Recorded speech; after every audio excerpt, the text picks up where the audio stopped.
Bonjour, donc je suis Jessica Labanne et mon collègue est Jean-Claude Bondaz.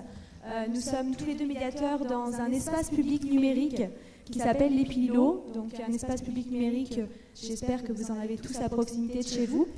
On accueille tout public, que ce soit des enfants, des ados, des adultes, des seniors, sur les usages du numérique. Et on intervient également auprès des écoles et notamment des collèges de notre secteur. Et donc on est venu vous présenter l'exposition qui est dans le hall que vous avez pu voir, les 12 panneaux qui représentent des anciens qui portent des messages. Et on est venu, donc merci à l'ADEN de nous avoir invités pour que vous puissiez voir cette expo. Et on est venu vous parler donc du montage du projet et puis de son utilisation ensuite au sein des collèges de notre secteur. Voilà, donc je vais laisser Jean-Claude vous parler de l'exposition. Bonjour, merci. Donc oui, dans cette présentation, on va un peu vous parler de l'exposition, des conditions et de pourquoi elle est sortie là, et puis aussi l'utilisation qu'on en a fait. Et de manière générale, nos interventions dans les collèges, puisque je ne sais pas si, mais je crois qu'on est les seuls qui n'avons pas la carte d'enseignant. On n'est pas là naïf, donc voilà. Et malgré tout, on travaille avec les établissements scolaires, que ce soit du premier degré ou du second degré. Donc, à l'origine de cette exposition, il y a eu une demande d'un collège, qui est le collège de l'Oriol, Daniel Fauché, et particulièrement la documentaliste de ce collège-là, qui a pris contact avec l'espace public Internet parce qu'elle voulait que nous parlions des dangers d'Internet et des dangers de Facebook. C'est généralement la première chose qu'on nous demande, c'est de parler des dangers d'Internet. À partir de là, on a rencontré bien sûr la documentaliste, et puis on s'est aperçu que, en discutant avec elle, que c'était plus de l'éducation aux médias et plus de la réflexion sur les enjeux aux médias qui était en fait derrière cette première demande. Donc, on s'est dit qu'on allait intervenir dans le cadre d'une semaine qui s'appelle la semaine de la solidarité, et que cette intervention allait porter sur des classes de 6e. À partir de là, on s'est dit que ce serait intéressant aussi de mener un projet qui pourrait être support et qui pourrait introduire cette intervention-là. Et c'est ce qui a abouti à cette exposition « Fais pas ci, fais pas ça ».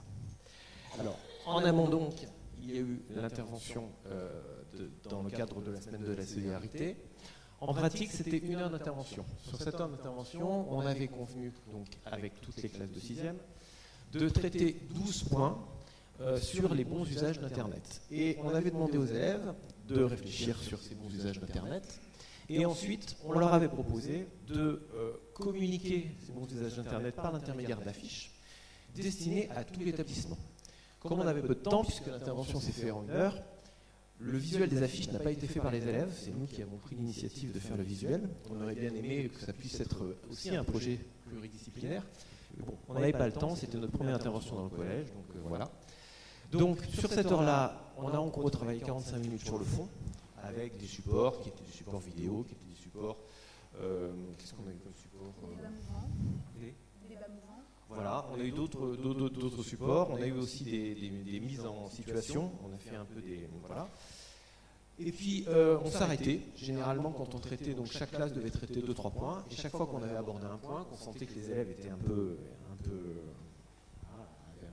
décantés cette problématique-là, on leur demandait avec des post-it de produire des petits slogans qui pouvaient être... l'expression du point qu'on avait abordé. Et donc, au final, nous avons donc eu une douzaine d'affiches qui ont donc été exposées durant la semaine du Vivre Ensemble et qui sont encore utilisées. Avec aussi pour nous, donc cette volonté aussi d'apporter une ressource, de manière à ce que les élèves puissent retrouver cette ressource dans l'établissement à tout moment. Donc voilà, cette ressource a été affichée. Donc après, je crois qu'ils la sortent, qu'ils ne la ressortent pas, ils ne font pas ça tous les ans, je crois qu'il était prévu avec la CPE d'utiliser ça assez régulièrement, de leur refaire sortir.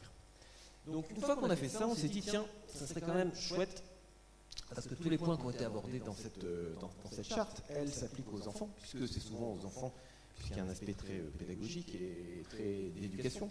Mais en fait, on s'est aperçu que les adultes, la plupart du temps, ne connaissaient pas beaucoup mieux les bonnes pratiques numériques et la bonne charte. Donc on s'est dit on va essayer de le travailler différemment.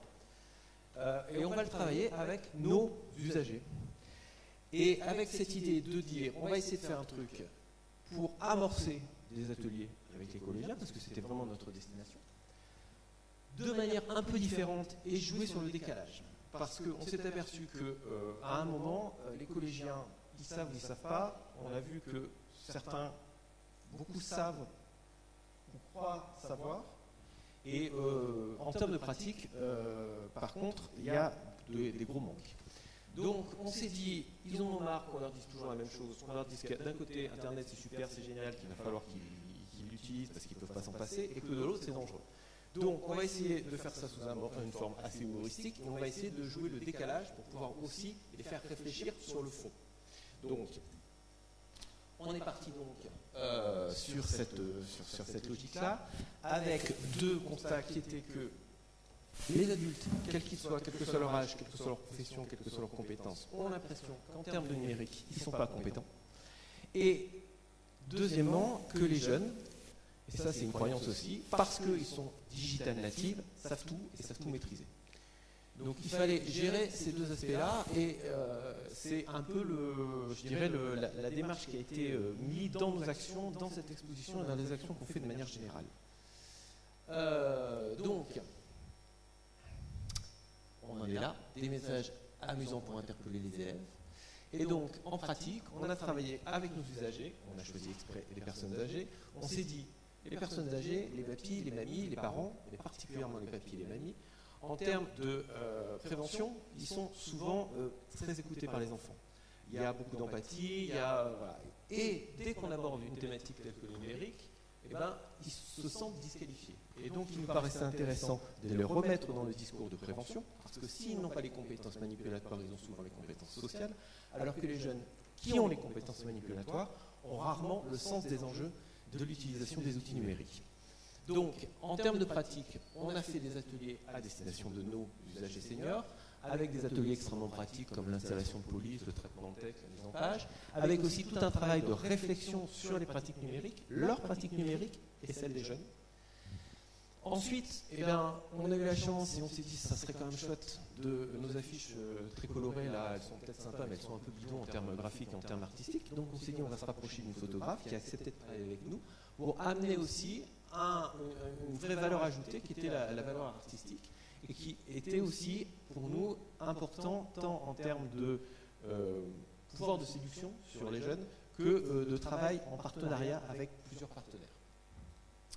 On a aussi travaillé énormément sur un travail de recueil des témoignages, là aussi avec le fameux Audacity, de manière à, auprès des usagers, de manière à avoir leurs témoignages et de pouvoir utiliser un support audio à destination des usagers, des jeunes, et pouvoir aussi comparer avec toujours cette idée de c'est pas parce que je ne sais pas utiliser les raccourcis que je ne sais pas avoir une bonne pratique d'Internet et que je ne sais pas tout simplement être dans la vraie vie comme je suis, enfin plutôt dans la vie numérique comme je suis dans la vraie vie. Donc, à l'issue de ça, nous avons eu 12 panneaux que vous pouvez voir dans le hall. Et donc, à partir de là, nous avons mis à disposition ces affiches dans les collèges. Alors, dans plusieurs cadres. Un des premiers cadres, ça a été un cadre qui nous a été proposé par le conseil départemental de la Drôme, qui, dans le cadre de ces activités d'animation pédagogique, souhaitait, à la demande des enseignants, des parents et du conseil général, travailler sur la prévention au numérique. Donc on est parti sur cette logique d'atelier prévention. Ces ateliers prévention, en fait, ils se déroulent en pratique avec à cette destination des élèves de 5e et 4e. C'est une classe. On intervient 2 heures en demi-groupe, donc 2 animateurs, avec en gros 4 thématiques, qui est l'identité numérique, la vérification de l'information, qui est le cyberharcèlement, qui est tout ce qui est aussi dans l'identité numérique, la gestion des traces. Donc ça, pendant 2 heures, on parle. Là aussi, on utilise des supports vidéo, on fait des ateliers, on fait des choses comme ça. Et pareil, on leur demande toutes les 5-10 minutes, un quart d'heure, chaque fois qu'il y a un point, chaque fois qu'il y a des post-it à disposition, de faire du slogan. Avec pour objectif, une fois de plus, de sortir des slogans. À l'issue de ça, à l'issue de ces 2 heures, ils nous sortent en moyenne une douzaine de slogans, 12, 15, 16, ça dépend. Les moins prolixes, on nous en ont fait 10. Ensuite, ces slogans, on les met en forme pendant 2 heures, nous, les animateurs. Et le soir, on fait une présentation auprès des adultes de ce qu'ils ont fait. Et donc, ça nous permet, et aussi sur cette thématique des enjeux du numérique, ça nous permet, nous, avec un support qui est un support généraliste, de pouvoir s'appuyer sur ce que nous avons vécu avec les enfants, sur ce qu'ils nous ont fait remonter. Alors on insiste bien sur le fait que c'est une animation adulte, ça veut dire parents et enseignants. Et on s'aperçoit que dans les collèges, donc l'année dernière on est intervenu dans 8 collèges, cette année on interviendra dans 16 collèges, en fait 16 classes, il y aura des collèges où il y aura 2 classes. On s'est aperçu que dans les collèges où il y avait déjà de grandes pratiques numériques, une intégration des outils numériques dans les pratiques pédagogiques, il y avait beaucoup plus de parents et beaucoup plus d'enseignants présents. Et que dans les collèges où la pratique numérique était faible, pour des raisons quelconques, c'est-à-dire qu'il y avait des problèmes notamment dans certaines cités scolaires, des problèmes techniques, des problèmes de disposition de matériel, et bien ces soirées destinées aux adultes, et bien, les enseignants étaient peu présents et les parents étaient aussi moins présents. Ils se sentaient moins investis par cette problématique. Donc ça, c'est un des ateliers, sachant que l'exposition était mise à disposition une semaine à 10 jours avant. Généralement, elle était exposée dans le CDI, et elle était évidemment mise à disposition de toutes les classes, pas simplement de la classe sur laquelle on intervenait. Alors, elle a été saisie, plus ou moins, par les enseignants. Le documentaliste comme Loubet nous a même demandé de la reprendre, parce qu'il nous a dit, moi, une semaine, j'ai pas assez de temps, j'ai besoin de travailler avec ça, et donc voilà. Il y a des classes et des collèges où toutes les classes sont passées à l'exposition. D'autres où un prof, qui était un prof d'histoire géo, a fait une fiche de décryptage et qui était super bien fait, c'était à la borne. Donc la classe a travaillé là-dessus, elle était mise à disposition des professeurs, de tous les professeurs. Certains professeurs s'en sont saisis, d'autres non. Donc voilà en gros comment ça s'est passé. Et ce qui était chouette aussi, c'est que quand on arrivait, eh bien, on était, puisque les élèves avaient déjà vu cette exposition, ils étaient déjà beaucoup plus affûtés. On a gagné du temps aussi en termes de slogan, parce qu'à un moment, là, on leur demandait d'être inventifs, de sortir un peu du cadre, et c'était parfois un peu compliqué, de pouvoir se lâcher. Donc quand ils avaient vu l'exposition, c'était déjà beaucoup plus facile. Ils voyaient déjà le sens dans lequel on voulait aller. Une autre des animations qu'on a fait, alors là, qui est complètement différente, mais toujours dans le cadre financé par le conseil départemental de la Drôme, c'est la pause numérique. Alors la pause numérique, c'est pas nous qui l'avons inventée, elle a été inventée dans la Loire. Ça s'appelle les cybercafés. Le principe, c'est 10 heures sur la pause mécane, donc sans professeur, ou en tout cas là, c'était avec le professeur documentaliste, mais ce n'était pas sur du temps scolaire. Et donc on a fait 10 ateliers d'1 heure sur des thématiques. Ces ateliers étaient ouverts à tous les élèves qui le souhaitaient, quelles que soient les classes, quels que soient les niveaux. Il n'y avait pas obligation d'y assister sur les 10 séances, les gens venaient, rentraient, venaient à cette séance-là, une fois qu'ils étaient venus, ils restaient. Et on a pu aborder des thématiques telles que les réseaux sociaux, l'identité numérique, les jeux vidéo, la vérification de l'information, en partant de leurs pratiques. L'idée, c'était bien des échanges. On n'était pas du tout dans quelque chose de manipulateur au début, on parlait vraiment des pratiques, on échangeait, on posait les questions, on demandait, Google c'est quoi? Est-ce que quand je vais sur Internet, est-ce que je vais sur Google? Qui a inventé Internet? Parce que ça, on entend souvent que c'est Google qui a inventé Internet. On a pu aborder le modèle économique d'Internet, enfin toutes ces problématiques qui sont rarement abordées, parce que quand on parle de modèle économique, c'est rarement sur Google qu'on va le trouver, le modèle économique, en tout cas le décryptage de leur modèle économique. Et puis petit à petit, on a intégré des pratiques manipulatoires avec cette idée aussi là de communiquer, de créer de la production. Ce qui nous paraît toujours intéressant, nous, en tant qu'animateurs et médiateurs numériques, c'est de mettre les élèves en production pour que certaines notions qui peuvent parfois être un peu floues puissent être vécues. Quand on parle de droit d'auteur, quand on commence à leur faire produire des trucs et qu'on s'amuse à leur piquer leurs images qu'ils ont produites et qu'on leur dit qu'on va les utiliser un peu pour n'importe quoi, tout d'un coup, la notion de droit d'auteur, ça leur parle. Donc voilà un peu comment ça s'est passé. Sur ces pauses numériques en moyenne, on avait entre 15 et 20 élèves. Selon les thématiques, on avait tendance à restreindre parce que dès qu'il y avait de la manipulation, on réduisait un peu. Mais en tout cas, on a eu, ce qui était assez intéressant, c'est qu'en début d'année, on était plutôt sur les 6e. Et puis petit à petit, toutes les sections sont arrivées. Et on a pu avoir un mélange assez rapidement d'élèves et d'interactions qui étaient avec des problématiques qui n'étaient pas les mêmes, puisqu'entre le 6e et la 3e, on n'a pas les mêmes problématiques. Mais là aussi, il y avait un vrai travail de collaboration et certaines problématiques qui pouvaient rentrer en résonance. Et ça, c'était plutôt intéressant. On s'était fait aussi accompagner en complément. complément, d'une animatrice de la prévention. Donc pour elle, c'était extrêmement intéressant de pouvoir aussi tisser un lien de manière beaucoup plus informelle sur des thématiques qu'elle pouvait retrouver. Dans la foulée, le collège Daniel Fauché de L'Oréal, dans notre collège de rattachement, nous a demandé de retravailler l'année suivante sur, toujours dans cette semaine du développement durable, du vivre ensemble, sur une thématique qui était l'identité numérique. Donc là aussi, on a retravaillé toujours avec les sixièmes, puisque nous on travaille avec les sixièmes, sur ce travail-là. Donc la photo que vous avez vue, c'est la restitution. On a fait une grande mind map géante, une carte mentale qui a été dessinée et qui a amené aux différentes productions des élèves. En pratique, toujours la même chose. On a eu un temps d'abord de réflexion avec les élèves autour des thématiques de l'identité numérique, de l'intimité et des pratiques numériques. Et à partir de cette matière qui a été sortie par les élèves et qu'on avait mis nous-mêmes, on avait demandé de faire des grandes cartes mentales, soit dessinées sur le tableau, soit une fois de plus avec des post-it.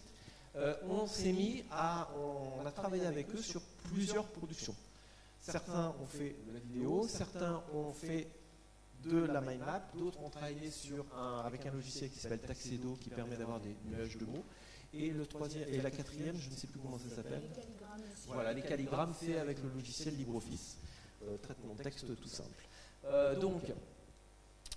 Évidemment, ce travail-là, il a été fait là sur le temps de classe, il a été fait en collaboration avec la professeure documentaliste du collège. Et donc l'idée aussi, c'était de pouvoir,